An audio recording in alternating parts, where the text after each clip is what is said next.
Okay, Anna and I are popping in really fast at the top of this show Yeah. because there's been a bit of confusion.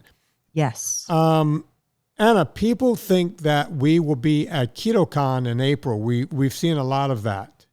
A lot of people have been asking. Okay, Yeah. now And I, I've for had to say, one, not that I'm aware. First of all, I didn't even know it was in April. I And then knew I that just found that out. I knew that KetoCon was coming up in April, Okay. but You're more with it than I am. no one invited me. Have you been invited? No, Okay, so we've not been invited to KetoCon, so no, we won't be there. no. So, folks, if you're buying tickets because you want to meet Anna and watch her cook or whatever, or for whatever odd reason you want to see me walk around the stage and Well, yell. you gave a good speech, sir. Oh, you're too kind. And yell. Yeah, I yell a lot. At any rate, no, we've not been invited. Just to clear that up, for some reason, there's whole groups of people that are now saying they can't wait to meet us at KetoCon. We will not be there. We're not upset with No. with Everything's anyone. fine. But we just want to be really clear. Yeah, that we're not going to be there. Robin is a great woman, and we want that show to be Yeah. a success. By all means, go. But we just won't be there because no one has asked us to be there. So Should we admit that publicly? I guess people don't want to see us. All right, so now on with the show. All right, so Gina, the first food up. Now, let me add a little to what you were saying. Yeah. When Tallulah was a child, 10 years old, I would take her and Emma. We actually called her Menchie's Emma because she had two friends named Emma. There was Menchie's Emma because I would always go take them to Menchie's, and there was regular Emma, horse riding Emma. Got it. And so Menchie's Emma and Tallulah, one of the things they would like to do is on a Saturday go to Menchie's is a yogurt stand in LA. There's a bunch of them. Frozen yogurt with all the candied toppings you could ever want. It's horrifying. Yeah. It was horrifying. So I would always take them to the one in the Commons because there was a Starbucks right next door, and I would turn them loose in Menchie's, and I would go grab a double espresso, and then we would meet and sit there, and Howie Mandel would be there and the whole thing. Of course he would. Howie loved Tallulah and the whole thing. We would hang out, right? And I made a statement one time in front of the great Howie Mandel, and I said, if you close your eyes and you didn't know what flavor that was, and you go back and forth, eventually you won't know what you're tasting. Right. It's true. And he goes, Howie loves sweets. I love sweets. That's why I stayed out of Menchie's. And he was like, no, I don't. He's one of the most curious and inquisitive people. I said, I don't think so. And I said, no. So I said to Tallulah, I said, go in there and get these three flavors. And I whispered in her, and we got the little tiny cup. The little ketchup cups. Yeah, no, bigger than that. Like they couldn't take samples outside. Oh, I was like, so good. The tiniest cup. Tallulah. And by the way, you weigh them. They Menchie's weighs them. I said, don't put a lot in here, but put enough. And make sure Mr. Mandel's spoon is not touched or breathed on or anything else. Looked at. Yeah, make sure it came out of a sterile thing. So she comes outside, and I said, Howard, here's the deal. You grab this. We're going to scoop some up. You put it in your mouth, and you have to say what the flavors are. Now, I can't remember the flavors, but it was like strawberry, chocolate, and vanilla. Mm-hmm. And he got the first one. He got chocolate. He went, okay, that's chocolate. But he wasn't looking at the color, so he had to think about it for a second. Sure. Yeah. And then I said, okay, here comes another one. Gave him another one, clean spoon, so the spoons weren't touching the tainted. Other flavor. You said taint. Anyway, and he went, okay, that's is that chocolate again? I don't know. He goes, no, it's strawberry. And we said, okay, here's another one. We gave him like chocolate. We kept mixing them up. Right. He was like, oh my God, I have no idea what I'm tasting. And I said, I knew it. And, then after Howie slopped in it for a bit, Tallulah and Emma were doing it. And it was like, oh my God, because they always said, I know when it's boysenberry or this berry Sure. Or and birthday cotton candy cake. that or whatever. Yeah. It turns out it all tastes like sugar, right? You're convincing yourself of the rest of it after Well, the first bite. yeah, because it's color coded. So you think you're doing all the work, but you're not. Right. They're convincing you that you're tasting something that, because all of those different flavors are chemical and they're Right. cold and your tongue goes a bit numb from it. So you're just eating a cold, chemical laden thing that you're assuming tastes like something. And I know you've been over this 1,000 times, but the first thing I thought of when you said you take them to Menchie's is, as you know, my mom, God love her, and so many other people say, well, of course you take her to Menchie's. It's healthy. It's healthier. Right. We never made any, we never cast any aspersions about Menchie's being healthy. Tallulah knew that that was the treat. But it's frozen yogurt. It's healthy. Right. But she knew, like Yeah. she was on, she Good was girl. on the money. Like we Yeah. taught her young. As a matter of fact, we kept Jif. Is it Jiffy or Jif? Jif. Jif. Yeah. There's Skippy and Jif. It was Jif. Yeah. We kept that in the fridge, not for Tallulah, but for Tallulah's friends, because they didn't want to come over to our house because we didn't have any of the cool. We had like the peanut butter that tasted yucky, meaning It was just has peanuts. it has one ingredient, peanuts. Right. So that's how this whole thing kind of came about. And then on a Monday show with Anna, I had to buy a Quest bar.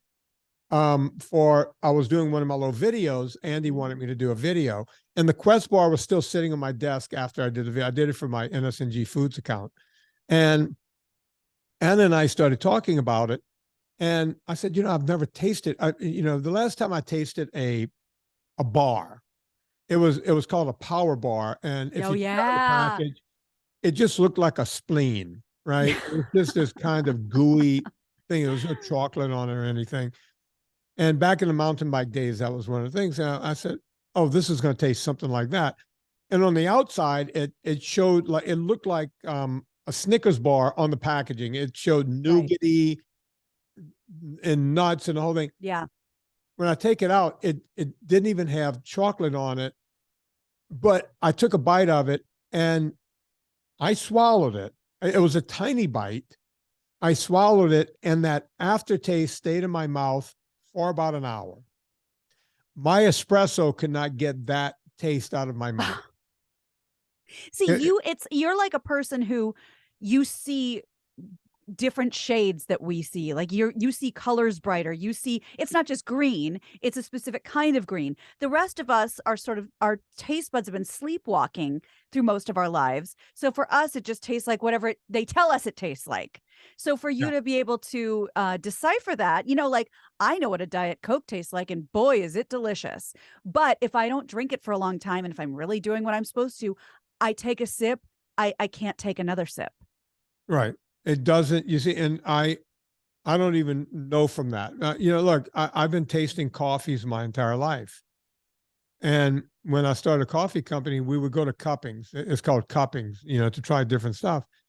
And I would be sitting there with these other professionals going, they were going, you're going to get some white pepper on the back and you're going to feel this. And the whole thing is like, yeah, I'm getting them. I'm getting a little stone fruit. I'm not quite sure. Maybe nectarine, something on the back. It almost flows into a raspberry, but it's more of a stone fruit. And Andy and they were like, "Oh my God, yeah, you pulled that out."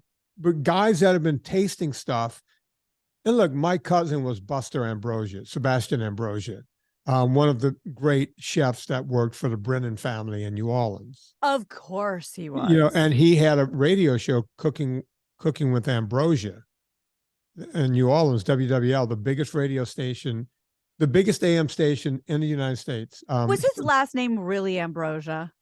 And his first name was really Sebastian.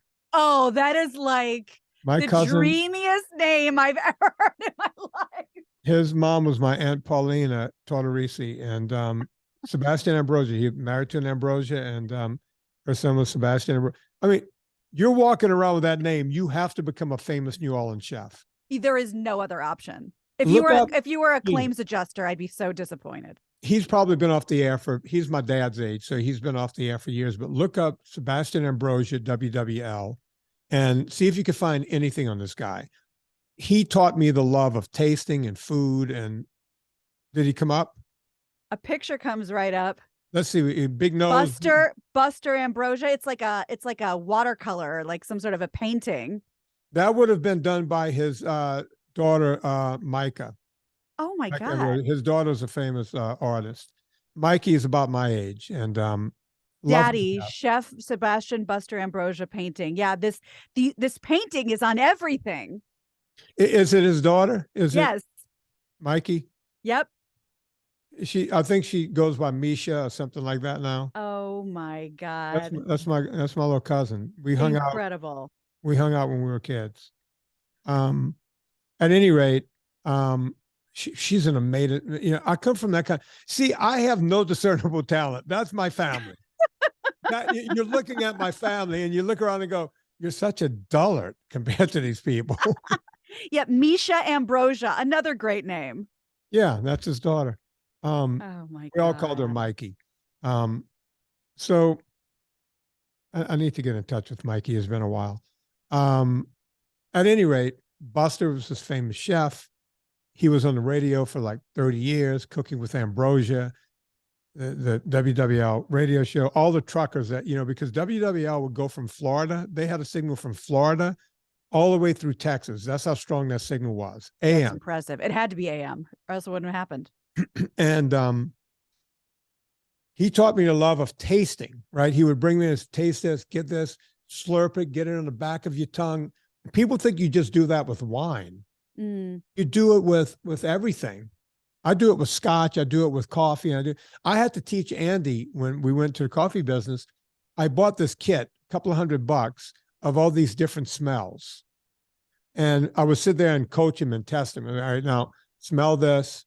It's like a wooden thing with all these smells. What? And that's how you teach your taste buds, by smelling stuff. This is the first I'm hearing of it. Oh, look, you don't just do it. You got to learn. You got to learn. Amazing. Yeah, my dog takes a shit. It's like, Notes of cat shit in there. Okay, we see where you've been. I know what you've been up to. Well, speaking of cat shit, we should introduce our first experiment. Yeah, here we go. First So up, this is something that is very, very, I'll say trendy, if for no other reason than every kid on the planet, teenager, sixth grader, second grader, every kid is now obsessed with hot chips, like Takis, flaming hot Cheetos. That is the thing. Do I like them? No, little spicy for my taste. But all these kids, this is a thing now. You convince yourself you love flaming hot Cheetos. And I doubt that you've ever had a flaming hot Cheeto. okay, here's the packaging. I just opened it for the first time. That's what do you think of that color? Okay, that color doesn't exist in nature. I can tell you that. It's like a. Let me hold one up to the camera. It's the only way I can describe it is like neon lava. Yeah, it's reddish orange, almost like a blood orange color. So I guess it does exist in nature. Here's the deal. So the first thing is, have I ever had a Cheeto in my life? So that's the first we always have to answer, have I ever had? Yes, I have. I've had a Cheeto in my life. And what do you think of Cheetos? Just if they were, let's say they didn't move the needle at all on the scale or anything. I remember enjoying Cheetos about the same as enjoying potato chips. Sure, great snack food. Kids love it. Yeah. So Cheetos were like potato chips to me. Right. Given the choice, I would have had potato chips. I wouldn't have eaten these. So it says right there on the packaging. Can you read it, Gina? Yeah, the colors are amazing. Cheetos flaming hot flavored tangy chili fusion. And again, these are very popular with the youngins. Now, looking at the colors, because colors matter. The colors remind me of the color of on the packaging. The color of how they would paint like a truck for the monster truck rally. Yes. Oh my God. Yes. It's purple, orange, yellow, big, like neon explosion. Right. And there's some kind of animal right here. And it looks That's like Chester Cheetah. Oh, so I was going to say it looks like a tiger. And so this kind of packaging I see around, like when you see Monster drinks and all this kind of stuff. Yes. So they're trying to, go in with that, the yellow, the dark, and the whole thing. Now I can smell it. So, all right. So I'm smelling in this package. Okay. And His nose was really in there. so when you keep it away from your nose a bit, it smells like something you would get in a Mexican restaurant. So okay. when it's back, I'm noticing, I've been holding it here for a couple of minutes. When you're back here, you're going, oh, delectable. This smells like something in a Mexican Spicy, restaurant. yeah. Yeah. It makes it, a little mouth watering. Right. But I can't even take a deep breath. But when you get your nose in it, it's a chemical smell. It's just you really can tell. Okay, so now his nose is in the bag. Yeah. So whoever worked on this knew that, the old factories need to work from a few feet away. Right. When you get in it, I'm not going to say it smells like resin that you would like, resins that you would use to, I've been working with resins on my kayak, because once you have wood, you have to put resin over the fiberglass. But it's not when you get your nose in there, it's more like those resins. Interesting. Now, in general, what's your spice tolerance?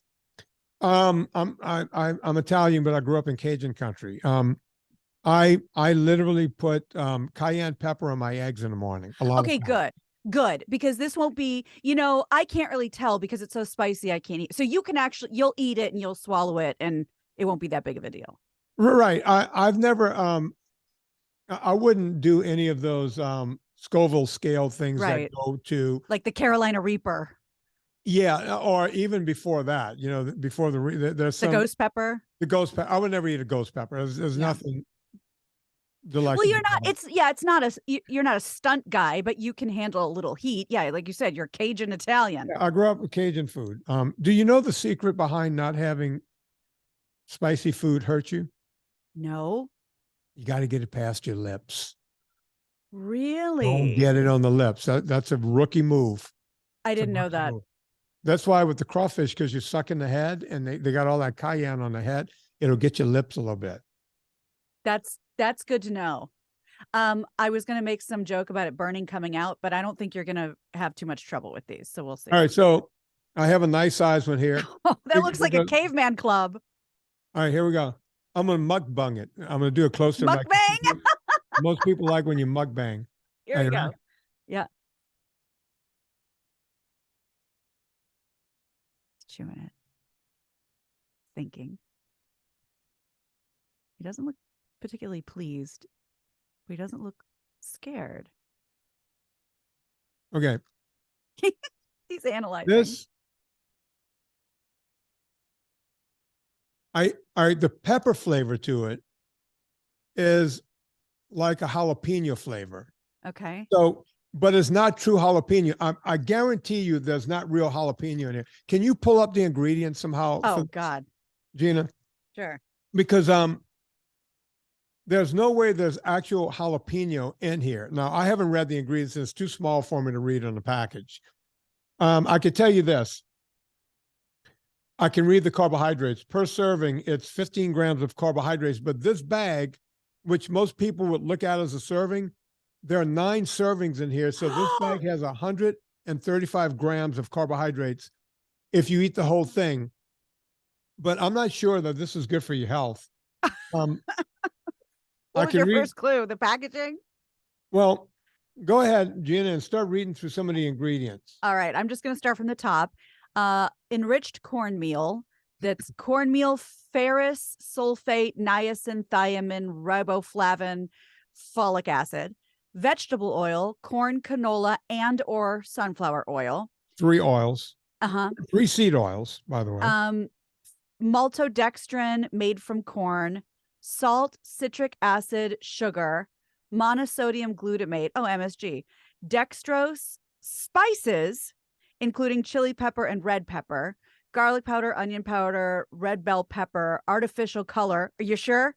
Red 40, yellow 5, Yeah. tomato powder, whey, paprika, jalapeno, malacaco, and then just some cultured cream, skim milk, yeast extract, disodium glutamate, and disodium incinate. Yeah. So lots of sugar in here, all 100% carbohydrates, and then laced with a bunch of chemicals. Like I said, they were trying to make the flavor taste like a jalapeno. There's no jalapeno in here. Trace amounts. No, they talked about two different They peppers. talk, but way, way, way, way down on the list. Almost. Let's see where'd it go. Am I going insane? Did I just want there to be jalapeno in here? No, you didn't say jalapeno. I hear you chili talking about. pepper, red bell pepper, jalapeno. That's on the second to last line. So you see, my taste bud picked up that, but it wasn't. That's not. These are not that hot. I couldn't imagine. Look, I would have eaten 2 or 3, but knowing the amount of seed oils in here, I can't eat any more of it. You can't have one more. I don't I want to hurt you. I don't know what I'm going to get from it. I just want to know.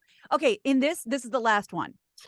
If you were a normie like the rest of us who didn't know anything you knew, you got Men in Blacked and you had no memory of what you're all about, would you say those tasted good? No, there's nothing good about. And look, folks, I'm not going to say this about everything, but this, Those two look pretty disgusting. I would add more salt to this product. There is not enough flavor. It's not like a potato chip where when you eat one, you want to keep eating. Right. I ate 2 of these. I didn't want to eat the second one. There's nothing good. This tastes like a complete chemical to me. Nothing else. Wow. And does it burn at all, or it's not that spicy? No, that's spicy. No, I'm sure.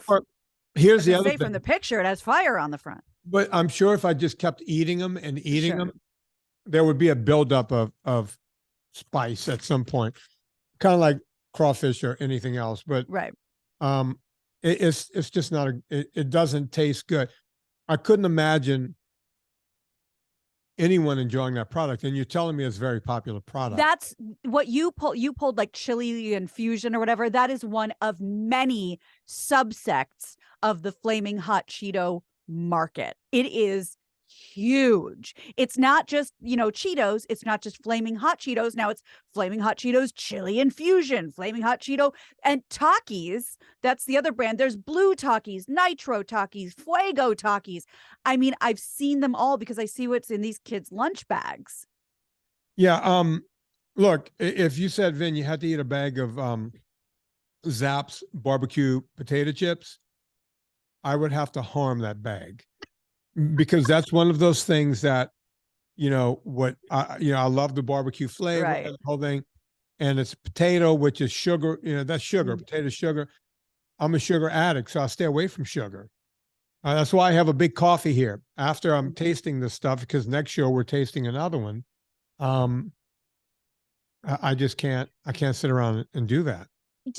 Now this might be a question for the next show, because I'll be curious. You said you're a sugar addict. So, like any addict, whatever your poison is, you stay away from it, because I'm the same way. I can't just have one delicious thing. I go into like a blackout and I eat them all. I'm wired to just keep going. I have to talk myself down instead of doing that. So I'm wondering, do you worry in a segment like this, if you taste something that makes the brain start pinballing back and forth because of the sugar, if that's going to throw you off your lifestyle for the day?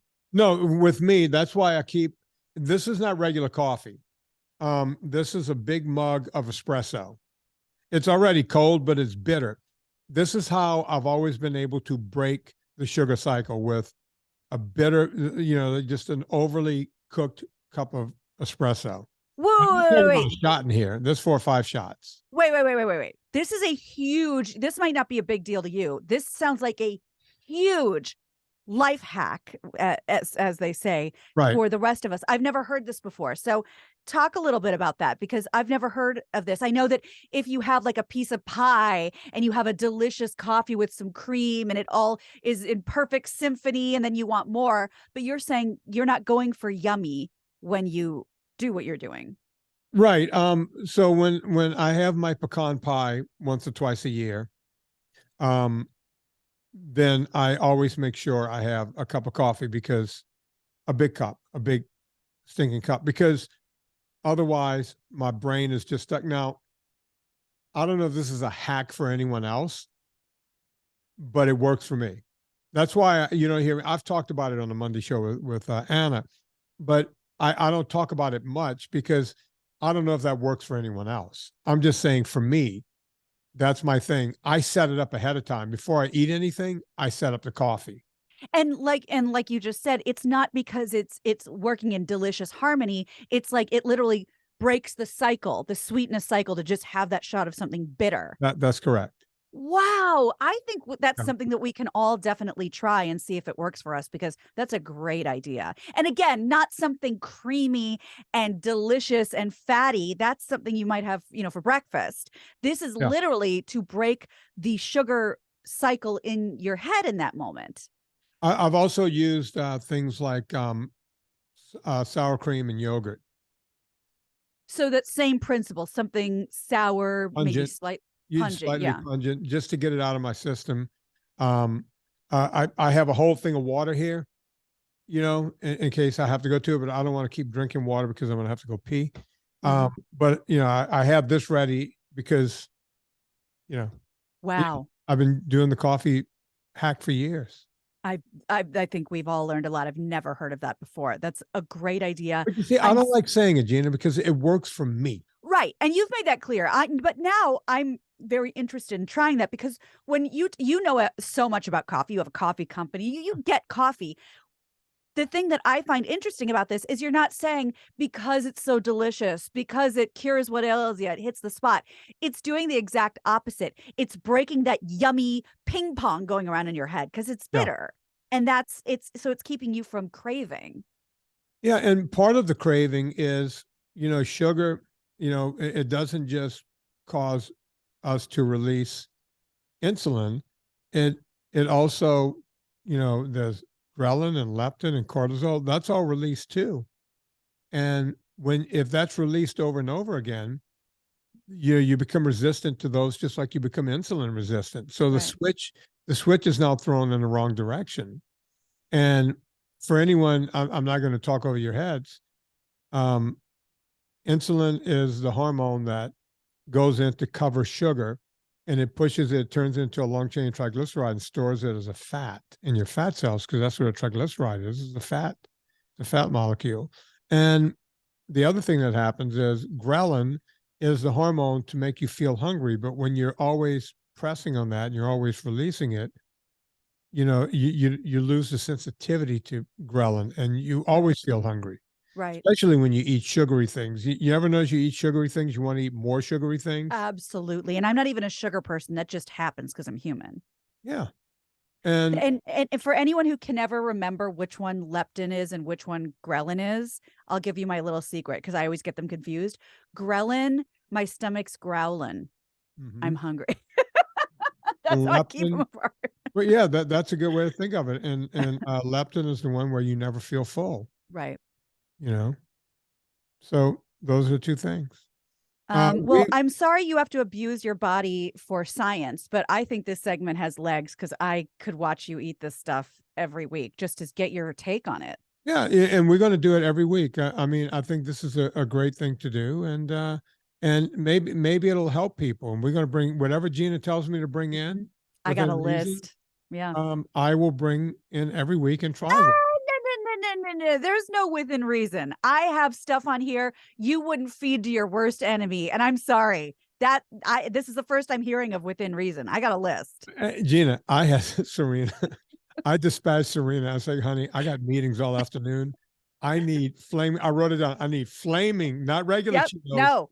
I need a bag of flaming Cheetos, and I need a box of Pop-Tarts. Yeah. Because we're doing 2 shows. And she's like, is this a cry for help? She was like, what? She goes, and then she told me, you know what? I'll explain this in the second show. Okay. So tune in next week and I'll tell you what happened with Serena at the store. Folks, Gina Grad has a book coming out very, very soon. And it's called My Extra Mommy. Extra Mom? My Extra Mom. My It's a Extra book. Mom.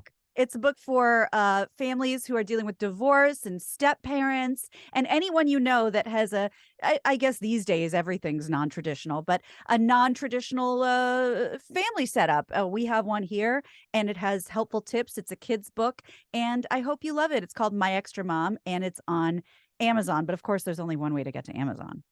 Yeah, you got to go through VinnieTortorich.com. That's right. Click through the banner. Puts a little coal on the fire, gets my train down the track. As soon as that book is ready, it will be part of the Vinnie Book Club. Yay! So you can go check that out. You know what we do around here. We have the NSNG ebook, the Nickel and Diamond You ebook. So if you don't feel like you're nickel and dimed enough by me, go get the ebook. You're going to love it. And as I said, I didn't mention it this show, but we're still in February, right? So Yeah. right now, 20% off by putting in promo code Vinnie over at purevitaminclub.com. 20% off purevitaminclub.com. Just put promo code Vinnie, VINNIE. And if it's a new subscription, you will get the 20% off. And when your subscription renews, it'll go to the subscription price, which is cheaper than the single time price. I'm so glad you said that because I'm out of Maltese. So I need to get my Vinnie Maltese. That's what Andy and I call them, our Vinnie Maltese. Put the promo code in. Yep. And you'll save a lot of money, Gina. All right, folks, on behalf of Gina Grad, my name is Vinnie Tortorich. Put life into living and do it with enthusiasm.